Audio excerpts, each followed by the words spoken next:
আখরি জামানা, দুনিয়া শেষের দিকে আল্লাহ নবী বলছেন হাতে তালুতে আগুন রাখার থেকে ঈমান বাঁচানো বড় কষ্ট হবে। আর মনে রাখবেন, আমার আল্লাহ প্রত্যেককেই পরীক্ষা নেবে, প্রত্যেককেই আল্লাহ পরীক্ষা নেবে। এবং যে মাসটা চলছে এটা তো পরীক্ষারও মাস, জিলহজ, জিলহজ মাস। এই মাসে আব্বাজান ইব্রাহিম আলাইহিস সালামকে, আম্মাজান হযরতে হাজেরা আলাইহিস সালামকে আর হযরতে সৈয়দুনা ইসমাঈল আলাইহিস সালামকে আল্লাহ বিভিন্ন দিক দিয়ে পরীক্ষা নিয়েছে। কম বেশি আমরা সবাই জানি। সংক্ষেপ সময় এই বিষয়টার উপরে একটু আলোচনা করছি, কি অসুবিধা হবে? কেননা আজ আমরা নানান দিক দিয়ে আমরাও পরীক্ষার মধ্যে পড়ছি না, তবে আমাদের পরীক্ষা বড় ছোট ছোট।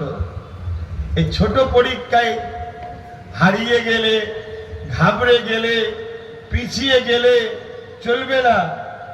হযরত আব্বাজান ইব্রাহিম আলাইহিস সালামকে আল্লাহ যে পরীক্ষা নিয়েছে, ওই পরীক্ষা যদি নাই তাহলে কি হবে? আল্লাহ আমাদেরকে হিফাজত করেন, বলুন আল্লাহুম্মা আমিন।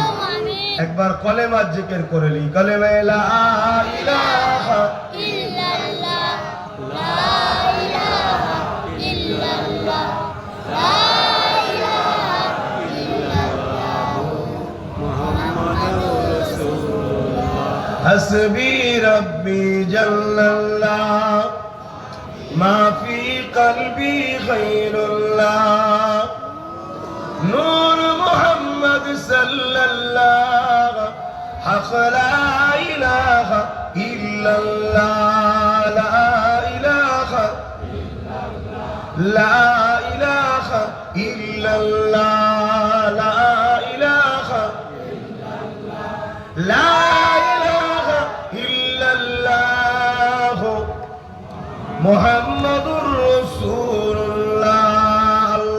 আল্লাহুম্মা সাল্লি আলা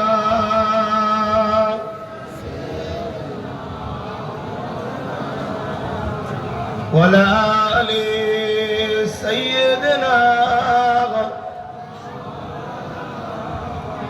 উপস্থিত আমার আব্বা জানেরা, আমার নওজোয়ান তরুণেরা, যুবকেরা, ছোট ছোট বাচ্চারা, পর্দার আড়ালে অবস্থিতা আমাদেরই সকলের মা ও বোনেরা, আল্লাহ পাকের দরবারে শুকরিয়া। আল্লাহ পাক আজ আমাদের এরকম একটা ফিতনার সময়, যেদিকে পুরো পৃথিবী জুড়ে ইসলাম ও মুসলমানকে মিটাবার জন্য মানুষ এক শ্রেণীর উঠে পড়ে লেগেছে। এক শ্রেণীর মানবরূপী পশু, তারা সর্বসময় চাইছে ইসলামকে মুছে দেব, মুসলমানকে মিটিয়ে দেব। পুরো পৃথিবী জুড়েই ষড়যন্ত্র চলছে। ঠিক এইরকম একটা ভয়ানক পরিস্থিতিতেও আজ আল্লাহ আমাদের ঘরে হাজার হাজার মানুষকে একত্রিত করে আল্লাহ এমন একটা জায়গায় বসতে দিয়েছেন, যে জায়গায় বসা দরুন আল্লাহ আমাদের উপরে খুশি হয়ে গেছে। জোরে বলুন সুবহানাল্লাহ। আল্লাহ নবী বললেন, তিনটে জায়গাতে বসলে আল্লাহ খুশি হয়।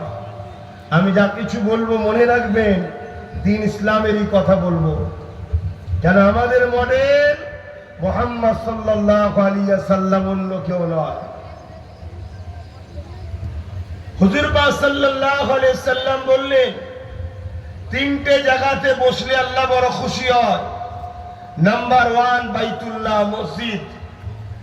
নাম্বার 2 মা বাপের মুখের দিকে চেয়ে যখন সন্তানেরা বসে, আল্লাহ ওই সন্তানের উপরে রাজি খুশি হয়ে যায়। জোরে বলুন সুবহানাল্লাহ। 3 নম্বর হলো কালা হালাকা যিকির, যেখানে আল্লাহর কথা হয়।